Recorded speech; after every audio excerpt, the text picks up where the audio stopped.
Hello there, I'm Velocity and this is the second video where I answer frequently asked questions about DivineRPG. And this time I'm going to talk about obtaining the basic resources at the start of the game. And first I'm going to talk about the 4 ores you can collect. First is the Realmite ore, which is pretty useful at the very start of the game because you can craft some tools that have good durability and help a lot with surviving the challenging mobs that are in the overworld and the nether. The Realmite ore spawns mostly above deep slate, so from the Y level 0 up to Y52.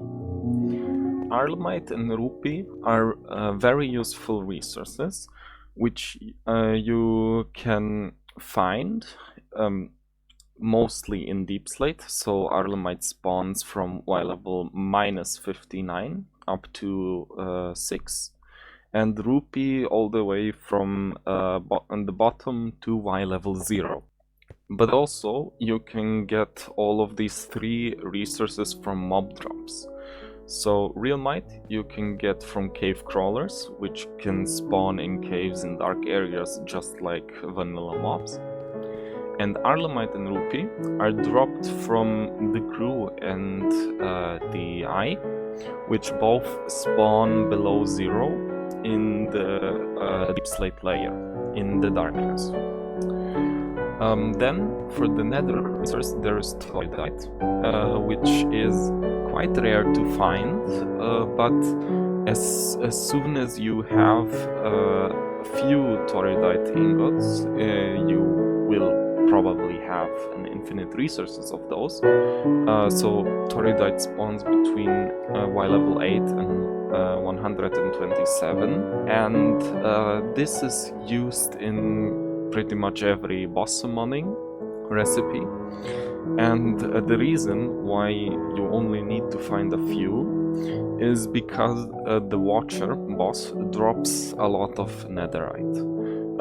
Torridite, I'm sorry, I'm calling it Netherite partially because originally this was called Netherite before Minecraft implemented their own Netherite, so DivineRPG got the idea first, but it's not hard to come up with that name. And yeah, so Watcher drops a lot of those ingots, and after you slay one Watcher, you probably won't need any more Torridite for quite a while. As for the mob drops, there are these 5 shards, which are very useful. So the Molten Shards are dropped by the DivineRPG nether mobs, which spawn all over the nether, and you probably won't have a hard time finding those. As for the corrupted shards, these are quite important because you use them in the summoning recipe for the ancient entity, and those are dropped by mobs which spawn below 0 in the dark. So the mobs that drop those are the enthralled Ramcrix, the Gru, and yeah, that's it actually. Here the Terran Shards, which are actually not needed for progression but can be used to craft useful tools, are dropped by overworld mobs that spawn on the surface that usually have some sort of camouflage. So the first mob that drops those are the goblins. These spawn only on dirt or grass and directly below skylight. And they kind of stick in the ground until you come close, and then they jump up and attack you. So you might want to be careful on plains and meadows where they can spawn in pretty big numbers. Then you have the pumpkin spiders, which look like pumpkins or look very similar to pumpkins from a distance, But if you come close to the pumpkin, the spider crawls out and attacks you. And the third mob that drops the Terran Shards is the Saguaro worm, which is a desert mob that looks like a cactus, but if you come close, it will start attacking you and shooting needles at you, which is not very pleasant. Then there's jungle shards, which also are not needed in the progression of DivineRPG, but those are just dropped by jungle mobs, which is the jungle Dramcrix and the jungle bat.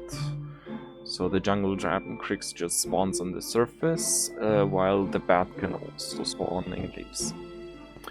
And here the ender shards. These are dropped by the ender spider, ender triplets, and ender watchers. All of these three spawn in the end, of course, and they're very common there. Ender triplets is a thing you might want to remember, so they don't spawn below end islands, they only spawn above them. And also ender spiders can also occasionally spawn in the overworld. There are also some drops that aren't shards necessarily, so the aquatic pellets, these are dropped by king crabs, which spawn on beach biomes and ocean biomes on the surface. And these here are boss drops, so the divine shards are dropped by the Watcher, the Aerako, and the Ancient Entity. And the Soulfire Stones, used for the Arcana portal, are dropped by the Watcher and the King of Scorchers. And also I forgot one resource, and the Purple Blaze. These are dropped from Purple Blazes, of course, and those spawn in Basalt Deltas and Soul Sand Valleys. So yeah. Next time I'm going to talk about how to survive in the Isekia dimension and what to do there. And yeah, that's it. Bye.